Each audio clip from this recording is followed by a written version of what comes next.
Dendam suster cantik kepada dokter yang selalu membentak dan memarahinya selama bertugas di rumah sakit.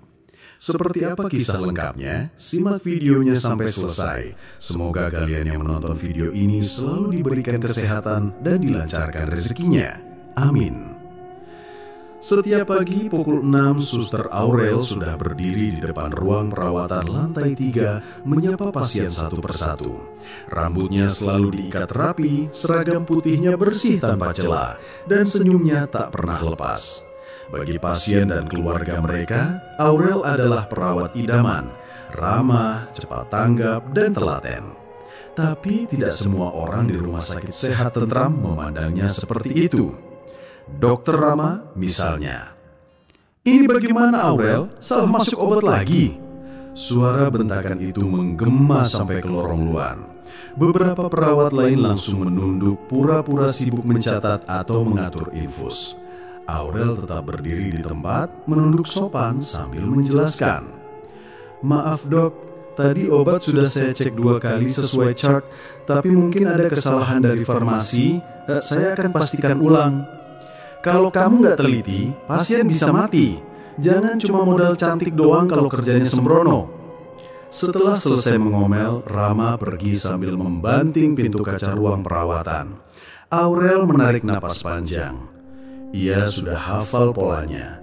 Setiap ada sedikit saja masalah, pasti dia yang disalahkan. Dan anehnya, hanya dia yang sering dibentak seperti itu. Padahal ia tidak pernah lalai. Di ruang istirahat perawat, teman-temannya mulai berbisik-bisik. "Kayaknya dokter Rama ada dendam pribadi deh sama Aurel. Bisa jadi karena Aurel lebih disukai pasien. Dia emang temperamen dari dulu, cuma Aurel aja yang kuat hadapinnya." Aurel tersenyum tipis sambil minum air putih. Ia tidak menanggapi. Sudah setahun lebih ia bekerja di RS Sehat Tentram dan hampir setiap minggu dia dimarahi Rama. Tapi bukan karena dia bodoh, malas, atau ceroboh. Ia tahu betul bahwa Rama hanya butuh alasan buat melampiaskan emosinya. Dan Aurel membiarkan itu terjadi untuk sementara. Pulang kerja, Aurel naik ojek online menuju kosannya di belakang pasar. Kamar kecilnya hanya berisi kasur tipis, lemari plastik, dan meja belajar. Di tembok tergantung satu bingkai foto lama. Foto ayahnya yang sedang duduk di ranjang rumah sakit, tersenyum lemah sambil digandeng tangan seorang gadis kecil, Aurel kecil. Ayahnya dulu meninggal karena komplikasi pasca operasi usus buntu yang seharusnya ringan. Kata dokter, tubuhnya lemah. Kata ibunya ada kesalahan dalam penanganan. Tapi tak ada yang bisa dibuktikan dan laporan keluarga ditolak pihak rumah sakit. Sejak saat itu ibunya trauma berat, sering linglung dan akhirnya dirawat di panti rehabilitasi jiwa. Aurel tumbuh dengan satu tekad, jadi perawat dan membuktikan bahwa pelayanan kesehatan bisa lebih manusiawi. Tapi kenyataan di lapangan jauh dari harapan. Di RS Sehat Tentram, tekanan tinggi. Dokter senior merasa bisa semena-mena apalagi terhadap perawat baru. Dan Rama adalah contoh paling jelas. Setiap jadwal dinas bersamanya, semua perawat muda tegang. Tapi hanya Aurel yang tetap tenang, karena dia punya misi sendiri. Malam itu, Aurel duduk di depan laptop tuanya. Dia membuka folder khusus bertuliskan R, berisi catatan pribadi. Di dalamnya ada screenshot chat internal rumah sakit, rekaman audio, dan foto-foto kejadian di lapangan. Semuanya tentang Dokter Rama. Saat dia membentak pasien, mengabaikan permintaan keluarga, bahkan pernah membacakan salah hasil lab tapi menyalahkan perawat. Aurel sudah kumpulkan itu perlahan-lahan selama 6 bulan terakhir. Ia tidak berniat menjatuhkan Rama dengan cara kotor. Tapi ia ingin Rama sadar bahwa sikapnya bisa menghancurkan mental orang lain. Bahwa profesi mulia itu bukan cuma soal menyembuhkan fisik, tapi juga menjaga psikologis mereka yang bekerja bersama. Pagi berikutnya, saat briefing di ruang rapat kecil, Rama datang dengan wajah masam. Ia baru keluar dari rapat evaluasi dengan direktur rumah sakit dan mendapat teguran soal keluhan pasien terhadap sikapnya. Tanpa menyebut nama, dia tahu ada yang melaporkannya. Kecurigaannya langsung tertuju ke Aurel. "Kamu ya?" katanya sambil menunjuk Aurel setelah briefing selesai. Aurel mengangkat alis. "Saya, Dok. Kamu yang kasih info ke bagian komplain pasien. Mau jadi pahlawan?" "Saya cuma kerja sesuai prosedur, Dok. Kalau ada yang merasa dilukai secara verbal, mereka berhak melapor." Tatapan Rama makin tajam, tapi dia tidak bisa berkata apa lagi. Aurel bicara dengan tenang, tidak ada celah buat disalahkan. Siangnya, Aurel menangani pasien anak-anak di ruang 308. Bocah laki-laki bernama Dito, umur 6 tahun, menderita demam berdarah. Ibunya terus mendampingi dan berkali-kali memuji Aurel karena sabar dan perhatian. "Nak, kamu harus sehat biar bisa lihat suster cantik ini terus," canda ibunya sambil mengelus kepala Dito. Aurel hanya tertawa kecil. Di luar ruangan, Rama berdiri memperhatikan. Ada rasa iri campur heran. Di matanya Aurel terlalu parfum barai, tapi entah kenapa dia selalu merasa terusik setiap melihat gadis itu. Malam itu, Aurel mengisi laporan harian di sistem komputer perawat. Sambil mengetik, ia memandangi daftar pasien lalu berhenti di nama Dr. Rama Gunawan. Diagnosa, pemeriksaan MRI otak, rujukan internal. Aurel terdiam sebentar. Ia baru tahu Rama sedang menjalani pemeriksaan otak. Mungkin itu sebabnya akhir-akhir ini dokter itu makin gampang marah dan sering linglung. Tapi Aurel tidak berniat bersimpati. Setidaknya belum. Ia tahu dendam yang ia simpan bukan cuma karena bentakan hari ini atau kemarin, tapi karena sistem rumah sakit yang sering kali menutupi kesalahan sendiri dan mengorbankan mereka yang tak bersuara. Dan Aurel tak mau jadi korban selanjutnya. Beberapa hari setelah kejadian di ruang briefing, Aurel mulai melangkah lebih hati-hati. Ia tahu, mengumpulkan bukti saja tidak cukup. Kalau ingin membuat Rama merasakan apa yang selama ini ia berikan ke orang lain, tekanan, ketakutan, rasa tidak dihargai, semua harus dilakukan secara sistematis dan cerdas.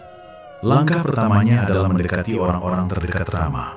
Bukan dengan pura-pura akrab, tapi cukup jadi pendengar yang baik. Di ruang istirahat perawat, Aurel duduk satu meja dengan Suster Winda, perawat senior yang sudah belasan tahun bekerja di rumah sakit itu.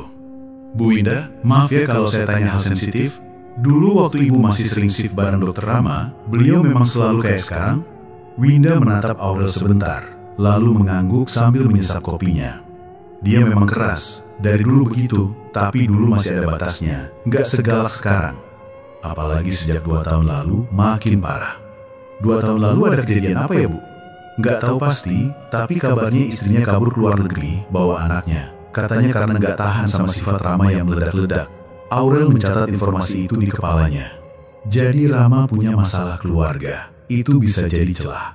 Hari berikutnya saat waktu istirahat, Aurel iseng mengobrol dengan Dita, salah satu dokter muda yang sering bantu Rama menangani pasien. "Dit, kamu pernah kena semprot juga nggak sama Rama?" Dita tertawa kecut. "Pernah banget, gara-gara salah tulis satu angka di rekam medis, langsung diceramahi 1 jam, padahal dia sendiri juga pernah salah tulis dosis pasien." "Wah, jadi dia juga bisa salah ya?" "Bisa banget, tapi ya itu, kalau dia salah, diam-diam aja, nggak pernah mau ngaku." Informasi demi informasi dikumpulkan Aurel, bukan untuk menyebar gosip, tapi untuk memahami pola pikir dan kebiasaan Rama. Ia belajar mengenali emosi Rama dari cara bicara, gerakan tangan, hingga raut wajah. Semua itu jadi bekal untuk langkah selanjutnya. Di rumah, Aurel mulai menyusun data di laptop. Ia buat semacam timeline kejadian-kejadian yang menunjukkan perilaku Rama di lingkungan kerja. Ia juga mulai menyimpan rekaman suara dari intercom dan ruangan, terutama saat Rama marah di depan umum. Salah satu rekaman paling jelas terjadi saat Rama membentak cleaning service hanya karena lantai sedikit basah. Aurel memotong bagian yang paling keras, menyamarkan latar suaranya, lalu mengirimkannya secara anonim ke kepala perawat, Bu Yani. Seminggu setelah rekaman itu dikirim, Rama dipanggil ke ruangan manajemen. Aurel tidak tahu apa yang dibicarakan, tapi setelah itu, sikap Rama berubah, jadi lebih kasar dari sebelumnya. "Sekarang kamu mau atur aku ya?" bentaknya saat Aurel hanya menanyakan ulang dosis obat yang tertera di resep. Saya hanya memastikan, Dok, tulisannya setengah tablet, tapi jenis obatnya tidak bisa dibagi. Terus kamu mau ngajarin saya nulis resep? Aurel menarik nafas. Saya hanya memastikan tidak terjadi kesalahan, Dok. Jangan kebanyakan alasan. Lain kali kalau nggak ngerti, diam aja. Pasien yang kebetulan mendengar langsung melongo. Tapi Aurel tetap tenang. Ia tahu Rama sedang terdesak. Dan orang yang terdesak biasanya makin ceroboh. Hari-hari berikutnya Rama mulai sering datang terlambat, salah sebut nama pasien, bahkan pernah membawa chart pasien yang salah ke ruang tindakan. Beberapa perawat mulai berani ngomongin di belakang, tapi tetap tidak ada yang berani melawan langsung. Kecuali Aurel. Suatu sore di ruang perawatan anak, Rama memarahi Aurel di depan ibu pasien, karena jadwal penggantian infus terlambat 10 menit. Padahal saat itu Aurel sedang menangani pasien kritis di ruang sebelah. Setelah Rama pergi, ibu pasien yang tadi menyaksikan langsung menghampiri Aurel. Maaf ya suster, saya tadi dengar semua, padahal saya lihat suster kerja cepat kok. Kalau dia salah harusnya nggak main bentak gitu. Aurel tersenyum. Nggak apa-apa bu, saya sudah terbiasa. Tapi di dalam hati, Aurel semakin yakin bahwa bukan hanya dia yang lelah. Banyak orang juga ingin Rama dihentikan. Malam harinya, Aurel kembali membuka folder dokumennya. Ia mulai menulis satu laporan kronologis kejadian, disertai waktu dan nama saksi. Tidak ada fitnah, tidak ada tambahan cerita, semua berdasarkan fakta. Tapi Aurel belum mengirimkannya, ia masih menunggu momen yang tepat. Sementara itu ia terus bersikap profesional, tidak pernah membalas bentakan, tetap menjalankan tugas sesuai prosedur, dan tidak pernah menunjukkan ekspresi marah. Bagi orang awam, ia terlihat seperti korban yang kuat, tapi hanya Aurel yang tahu, semua itu bagian dari rencana. Hingga suatu hari, Rama masuk ke ruang tindakan dalam kondisi terburu-buru. Ia terlihat pucat, bajunya sedikit kusut, dan keringat membasahi pelipatnya. "Pasien atas nama Budi Setiawan mana?" serunya dengan suara tinggi. Aurel langsung menghampiri. "Pasien Budi dipindahkan ke ICU, dok. Kemarin sudah ada instruksi dokter jaga karena saturasinya turun drastis. Kenapa saya nggak dapat infonya? Sudah dikirim lewat sistem, dok. Saya sendiri yang input dan kirim email ke semua tim." Rama diam.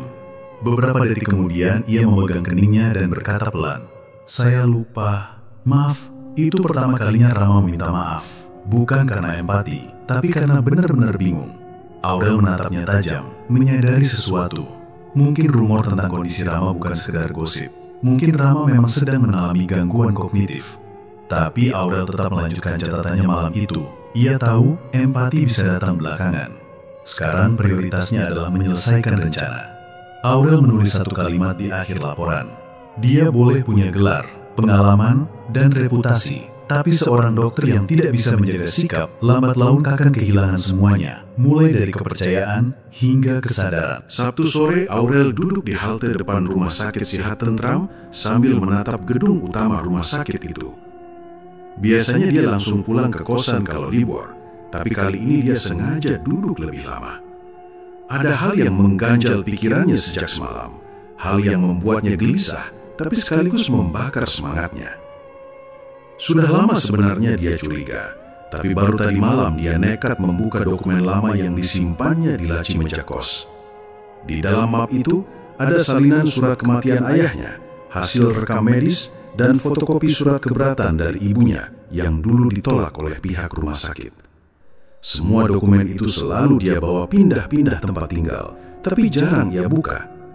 Di bagian atas surat kematian itu tertulis jelas, Rumah Sakit Sehat Tentram, Kota Barat. Selama ini Aurel hanya mengira itu rumah sakit berbeda, tapi begitu membaca ulang surat-surat itu dengan lebih teliti, dia sadar nama rumah sakit tempatnya bekerja sekarang adalah rumah sakit yang sama dengan tempat ayahnya dulu meninggal. Tangannya sempat gemetar waktu itu. Dadanya sesak, bukan karena sedih, tapi karena semua mulai masuk akal. Instingnya bilang, keanehan yang dulu dirasakan keluarganya bukan sekedar perasaan. Sistem rumah sakit ini memang sudah rusak sejak lama, dan Rama kemungkinan besar sudah ada di dalamnya sejak saat itu. Pikiran Aurel langsung kembali ke malam terakhir ia melihat ayahnya. Ia masih berumur 9 tahun waktu itu. Ayahnya masuk rumah sakit karena sakit perut hebat, katanya cuma usus buntu biasa, tapi setelah operasi kondisinya justru memburuk. Ibu sempat mempertanyakan kenapa perawatannya lama, tapi dijawab dengan dingin bahwa semua prosedur sudah dijalankan sesuai standar. Beberapa hari kemudian, ayahnya meninggal, katanya karena infeksi sistemik. Aurel kecil hanya bisa berdiri di samping ranjang, memegang tangan ayahnya yang dingin. Yang tidak pernah ia lupakan adalah ucapan terakhir ayahnya sambil tersenyum lemah. "Maaf, ayah nggak bisa pulang lagi." Setelah itu, hidup mereka berubah total. Ibunya jatuh sakit karena stres dan rasa bersalah. Ia merasa gagal menyelamatkan suaminya, padahal sudah curiga ada yang tidak beres. Tapi rumah sakit tidak pernah memberi penjelasan yang memuaskan. Laporan keberatan ditolak, dan semua dianggap sudah sesuai prosedur. Kini, setelah bertahun-tahun berlalu, Aurel kembali ke titik awal, tapi kali ini dengan posisi berbeda. Dulu dia anak pasien, sekarang dia bagian dari sistem itu, dan dia tidak akan tinggal diam. Hari Senin, Aurel sengaja datang lebih pagi. Dia membuka sistem data internal bukan untuk urusan pasien hari itu, tapi untuk melacak nama-nama dokter yang bekerja di rumah sakit ini lebih dari 10 tahun. Di antara daftar itu, nama Dr. Rama Gunawan muncul jelas. Lama kerja, 13 tahun. Dia ada di sini waktu ayahku meninggal, gumam Aurel dalam hati. Makin kuat keyakinannya bahwa Rama bukan hanya sekedar dokter arogan. Ia mungkin bagian dari tim medis yang dulu menangani ayahnya, atau minimal dia tahu sesuatu tapi memilih diam. Itu cukup untuk membuat Aurel muak. Hari itu, Aurel bekerja seperti biasa, tapi dalam diam, ia mulai menyusun fase berikutnya dari rencananya, menggali masa lalu rumah sakit ini. Saat jam makan siang, Aurel menemui bagian arsip medis di lantai bawah, berpura-pura sedang bantu input data. Dia tahu pegawai di sana, Mas Tony, cukup ramah dan tidak curiga.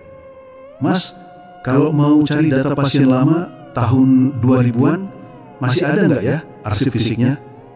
"Masih, tapi nggak semua. Udah banyak yang dimusnahkan. Tapi kadang yang meninggal atau ada komplain keluarga biasanya masih disimpan buat jaga-jaga. Kalau pasien yang meninggal pasca operasi usus buntu dan keluarganya sempat buat surat keberatan, kira-kira masih ada nggak ya?" Tony menatap Aurel penasaran. "Kamu cari buat siapa?" "Saudara," jawab Aurel cepat. "Lagi nyari kejelasan. Katanya dulu ada kasus kayak gitu." "Coba kasih nama lengkap dan tahunnya. Siapa tahu masih ada." Aurel menyebut nama ayahnya dan tahun kematian. Tony mengangguk dan berjanji akan mencarikan minggu depan. Aurel mengucap terima kasih dan kembali ke ruangannya dengan hati campur aduk. Sore itu, saat bertugas mendampingi pasien di ruang observasi, Aurel tidak bisa fokus penuhnya. Dia bolak-balik mengecek tensi pasien, menulis data dengan lebih lambat daripada biasanya. Bayangan ayahnya terus muncul, bukan karena rindu, tapi karena kemarahan yang makin jelas arahnya. Dia yakin bahwa kehadirannya di rumah sakit ini bukan kebetulan. Tuhan menempatkan dia di tempat yang sama, di sistem yang sama, untuk menyelesaikan sesuatu yang dulu belum selesai.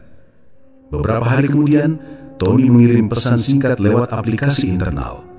"Aurel, nemu satu arsip, kayaknya sesuai dengan yang kamu cari. Nama cocok, tanggal juga pas. Ada catatan penanganan pasca operasi tidak sesuai protap, tapi diralat dan ditutup kasusnya oleh atasan waktu itu." Aurel langsung turun ke ruang arsip. Tony menyerahkan salinan fotokopi yang bisa dibawa.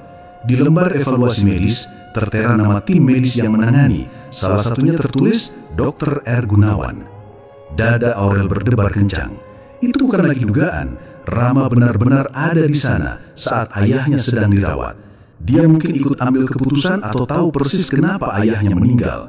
Tapi yang jelas, Rama memilih bungkam, membiarkan kasus itu ditutup begitu saja. Aurel membawa dokumen itu pulang, menaruhnya di folder baru di laptop Fakta Masa Lalu. Malam itu, dia duduk lama di depan layar. Rasa kecewa, marah, dan muak bercampur jadi satu. Tapi satu hal yang pasti, rencananya kini bukan soal balas dendam pribadi karena dibentak di rumah sakit. Ini tentang keadilan yang dulu tidak pernah datang. Aurel menulis satu catatan pendek di buku kecil di meja. Kalau dia bisa hidup nyaman setelah membiarkan orang lain mati dan keluarga hancur, maka sudah waktunya seseorang membalikkan keadaan. Sudah beberapa minggu ini Aurel terlihat lebih tenang saat bekerja. Ia masih bersikap lembut di depan pasien, ramah dengan rekan sejawat, dan tetap sigap menjalankan tugas. Tapi di balik semua itu, ada rencana yang sedang dijalankan pelan-pelan dari dalam. Langkah pertamanya sederhana, mengubah sedikit data di laporan pasien. Bukan data penting, hanya angka tekanan darah atau catatan jam pemberian obat yang sengaja dibuat seolah-olah Rama lalai menuliskannya. Awalnya memang kecil, tapi ketika dilakukan berulang dan dalam waktu yang tepat, kesan ceroboh mulai muncul. Aurel menyisipkan catatan-catatan kecil di laporan harian, lalu membiarkannya dibaca oleh kepala ruangan atau dokter jaga. Beberapa kali, Rama ditegur karena dianggap keliru menuliskan dosis atau waktu tindakan. "Dokter Rama, ini catatan kemarin ada yang aneh ya. Harusnya pasien udah dapat antibiotik jam 8, tapi di rekam medis belum tercatat." Rama sempat membela diri. "Saya udah kasih instruksi, mungkin susternya yang lupa catat." Tapi karena kejadian serupa terulang, pihak rumah sakit mulai curiga bahwa Rama yang mulai tidak teliti. Aurel hanya menunduk setiap kali hal itu dibahas dalam briefing. Ia tidak perlu berkata apa-apa. Situasi mulai bekerja untuknya. Langkah berikutnya, Aurel mulai menyebar cerita ke dokter-dokter muda dan magang. Di pantry perawat, di ruang jaga, atau saat duduk santai di depan ruang rapat, ia mengarahkan percakapan dengan cerdas. Kalian pernah lihat gak sih, dokter Rama kadang ngomong muter-muter, terus ngulang. Gue kemarin nemenin dia visit, dia lupa nama pasien yang udah 2 hari ditangani. Jangan-jangan udah mulai pikun ya?" Aurel tidak pernah terang-terangan ikut menuduh, tapi dia selalu jadi orang yang diam-diam mendengarkan, lalu menyambung sedikit agar gosip itu makin hidup. Dan gosip itu memang menyebar cepat. Beberapa dokter muda mulai jaga jarak dari Rama. Mereka takut kalau sampai ikut kerja bareng dan ada kesalahan bisa ikut terseret. Sementara perawat lain juga mulai membahasnya diam-diam, terutama karena Rama makin sering marah-marah tanpa alasan. Puncaknya terjadi 2 minggu setelahnya. Hari itu, Rama sedang melakukan prosedur kecil di ruang minor operasi. Seorang pasien lansia akan menjalani biopsi sederhana. Tapi entah karena gugup atau lelah, Rama salah menyebut instrumen dan sempat memotong bagian yang salah. Untungnya luka tidak fatal dan tindakan langsung dihentikan. Namun insiden itu cukup untuk membuat kepala rumah sakit turun tangan. Tim audit internal mulai melakukan penilaian ulang terhadap Rama. Ia dipanggil untuk evaluasi dan diminta mengurangi jam praktik sementara waktu. Saat mendengar kabar itu, Aurel hanya duduk diam di ruang medis sambil menunduk. Tapi dalam hati, ia tahu rencananya berhasil sejauh ini. Reputasi Rama mulai goyah.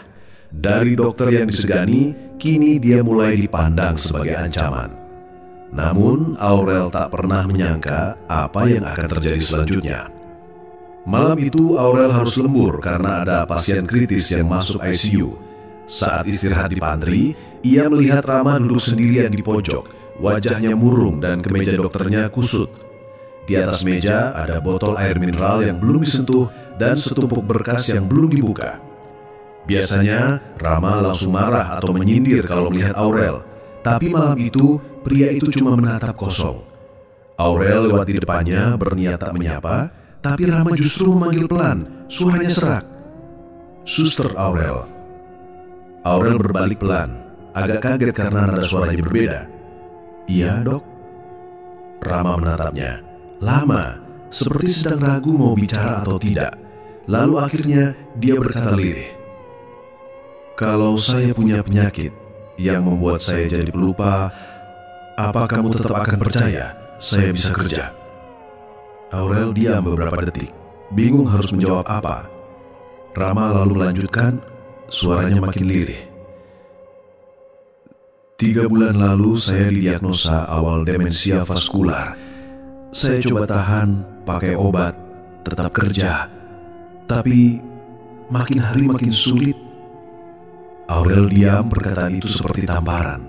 Ia tidak pernah menyangka bahwa perilaku Rama yang aneh dan marah-marah akhir-akhir ini bukan karena ego saja, tapi juga karena penyakit. Rama menghela nafas, lalu berkata pelan, "Saya memang keras. Mungkin banyak orang benci saya, tapi saya tidak pernah menyebabkan siapapun." Kalimat itu membuat Aurel semakin diam. Tangannya mengepal di bawah meja. Semua rencananya mendadak terasa goyah. Ia sudah menghancurkan Rama sedikit demi sedikit, tanpa tahu bahwa pria itu sebenarnya sudah menghadapi pertarungan berat dalam dirinya sendiri. Malam itu, Aurel pulang ke kos tanpa berkata sepatah pun juga. Ia duduk lama di ranjangnya, menatap laptopnya yang masih menyala dengan folder fakta masa lalu terbuka.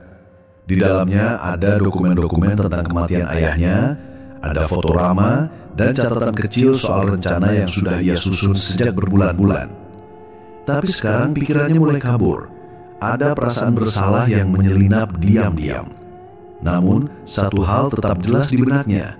Rama memang ada saat ayahnya meninggal, dan sistem rumah sakit ini memang sudah lama kotor.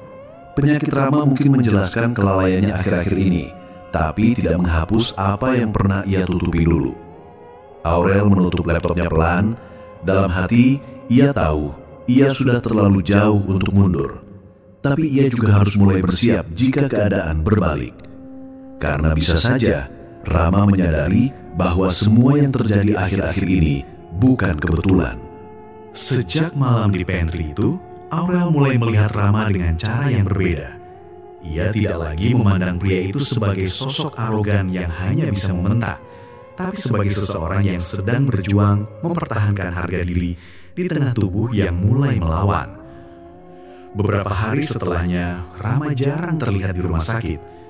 Ia hanya datang untuk visit ringan.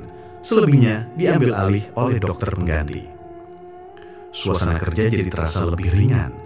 Tapi anehnya, Aurel justru merasa ada yang hilang. Ia mulai bertanya-tanya, apa yang sebenarnya ia kejar dari semua ini?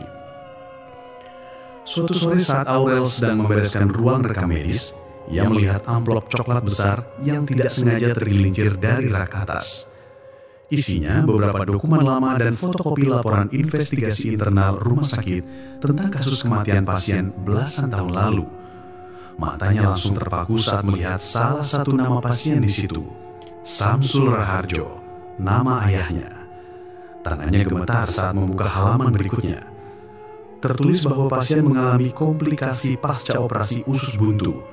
Penanganan dinilai terlambat. Tapi yang membuat Aurel tercekat adalah nama salah satu dokter yang terlibat. Dr. Rama Nugraha. Dokter muda saat itu masih koas tingkat akhir. Ia menatap nama itu lama, perasaannya campur aduk. Jadi benar, Rama memang ada di lokasi saat ayahnya meninggal. Tapi sebagai koas, jelas Rama belum punya kuasa apa-apa waktu itu. Ia bukan penanggung jawab, hanya pengikut sistem. Aurel duduk di kursi tua ruangan itu, tak bergerak selama beberapa menit. Semua rencananya terasa goyah. Ia sudah menghabiskan berbulan-bulan untuk merusak Rama dari dalam. Tapi sekarang ia sadar, orang yang paling ingin ia hukum ternyata juga pernah jadi korban. Beberapa hari kemudian, Rama datang ke rumah sakit lebih pagi dari biasanya. Aurel, yang sedang di ruang administrasi, kaget melihat pria itu duduk di depan ruangan kepala rumah sakit sambil membawa map tebal. Wajah Rama pucat, tubuhnya terlihat lebih kurus. Tapi kali ini tak ada lagi tatapan tajam atau nada tinggi. Ia tampak pasrah. Setelah keluar dari ruangan kepala rumah sakit, Rama duduk sebentar di ruang jaga. Aurel ragu-ragu mendekat, tapi akhirnya ia duduk di kursi seberang. "Saya habis mengajukan pengunduran diri," kata Rama pelan tanpa menoleh. Aurel diam, bingung harus bereaksi seperti apa. Rama menghela napas. "Saya udah gak bisa bohongin diri sendiri. Tangan saya mulai sering tremor. Kadang saya gak bisa fokus pas baca hasil lab. Kalau saya terus maksa kerja, saya bisa bahaya buat pasien." Aurel menatap wajah Rama. Kali ini dia tidak melihat seorang dokter angkuh yang ia benci dan dendam padanya. Ia melihat seseorang yang sedang menanggung beban besar dan memilih mundur sebelum melukai orang lain. "Apa karena tekanan dari rumah sakit?" tanya Aurel pelan. "Enggak, ini keputusan saya sendiri. Dan karena saya udah terlalu banyak salah di masa lalu." Kalimat itu membuat Aurel terpaku. Rama melanjutkan, suaranya nyaris tak terdengar. "Saya pernah ikut kasus malpraktika waktu saya masih koas. Saya nggak bisa lakuin apa-apa karena status saya waktu itu cuma pelengkap. Tapi tetap aja, saya diem. Saya nggak berani ngomong. Dan pasien itu meninggal." Aurel menelan ludah, tenggorokannya kering. Ini pertama kalinya Rama mengaku. Ia tidak tahu bahwa Aurel adalah anak dari pasien yang dimaksud, tapi kejujuran itu keluar tanpa paksaan. Saya kira waktu itu saya bisa lupakan, tapi ternyata nggak bisa. Sejak itu saya jadi keras ke siapapun. Saya takut ada yang ngulangin kesalahan kayak saya dulu. Tapi saya sadar, cara saya salah.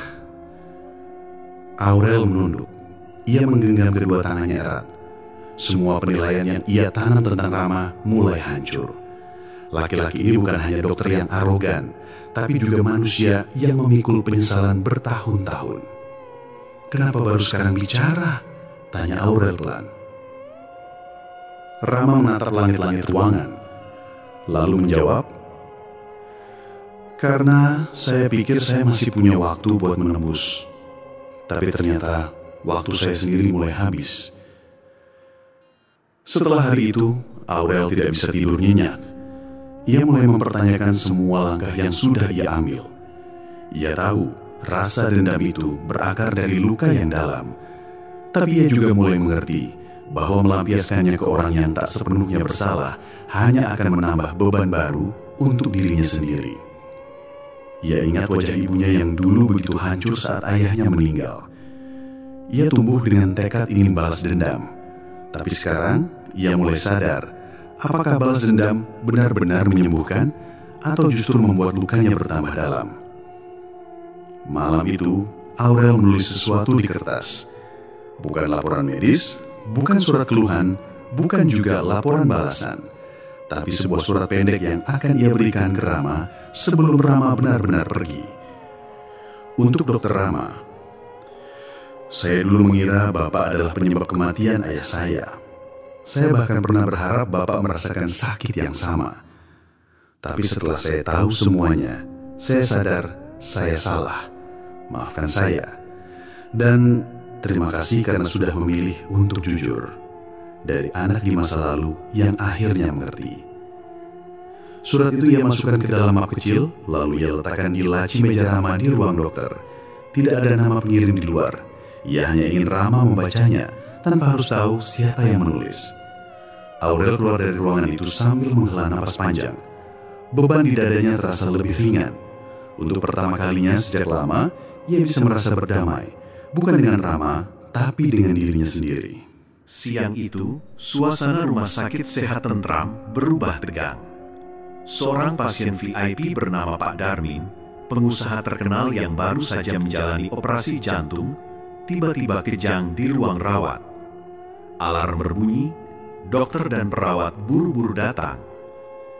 Di tengah kepanikan, ditemukan fakta mengejutkan. Obat yang diberikan tertukar.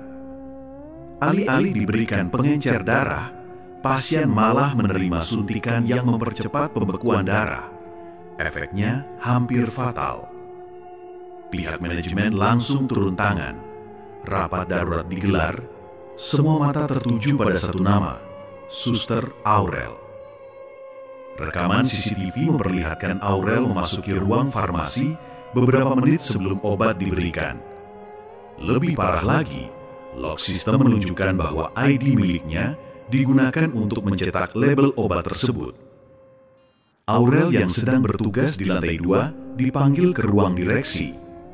Di sana, kepala rumah sakit, kepala instalasi farmasi, dan 2 dokter senior sudah menunggunya. Salah satunya adalah Dokter Hanafi, dokter penyakit dalam yang lebih senior dari Rama dan dikenal punya banyak koneksi. "Aurel, kamu sadar nggak? Obat yang kamu kasih hampir bikin pasien meninggal," tanya Dokter Hanafi dengan nada menekan. Aurel diam. Ia bingung. Ia ingat betul bahwa dia hanya mengambil obat dari troli farmasi yang biasa disiapkan pagi hari. Ia tidak menempel label apapun. "Saya nggak pernah tempel label itu, Pak," ucap Aurel pelan. "Tapi sistem menunjukkan kamu yang akses," saut kepala IT rumah sakit yang ikut duduk di sudut ruangan. "Boleh saya lihat log aksesnya?" tanya Aurel.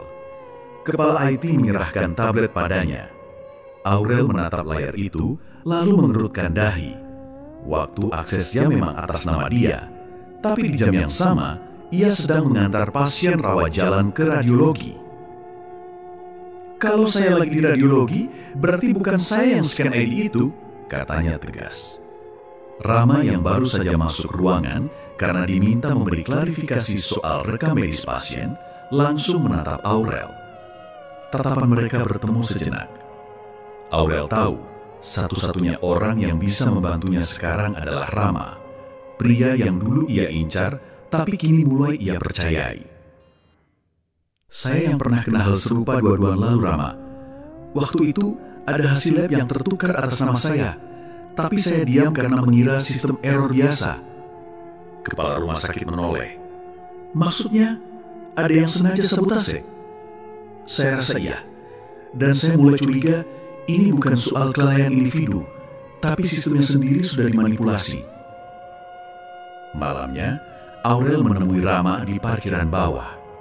Mereka bicara pelan di dekat mobil tua Rama, jauh dari kamera pengawas.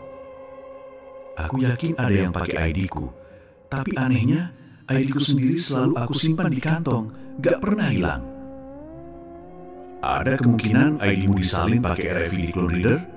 Jelas Rama, aku pernah baca soal itu. Bisa digandakan dari jarak dekat, cukup ditempelkan sebentar. Berarti ini bukan kesalahan biasa? Bukan. Dan yang punya akses buat begitu cuma orang dalam. Mereka mulai menyelidiki diam-diam. Rama menghubungi seorang kenalannya di bagian IT yang dulu sempat jadi pasiennya Rama. Ia minta bantuan memeriksa log akses sistem dengan lebih rinci. Sementara Aurel mulai bertanya ke beberapa perawat farmasi yang biasa menyusun troli obat. Salah satu perawat, Santi, akhirnya buka suara. Mbak, aku sempat lihat Dr. Hanafi masuk ruang farmasi malam-malam, pas jam dinas kamu. Tapi beliau bilang cuma mau ngecek stok obat mahal. Aurel dan Rama langsung terdiam. Nama itu kembali muncul. Malam berikutnya, Rama dan Aurel pura-pura lembur. Mereka bersembunyi di ruang observasi lantai 2 yang punya akses CCTV live. Benar saja, sekitar pukul 10 malam, Dr. Hanafi masuk ruang farmasi sendirian. Ia memakai sarung tangan, membuka laptop farmasi, dan memindai beberapa ID card yang ia ambil dari tas kecil. Salah satunya adalah milik Aurel. Rama menekan tombol rekam di sistem CCTV.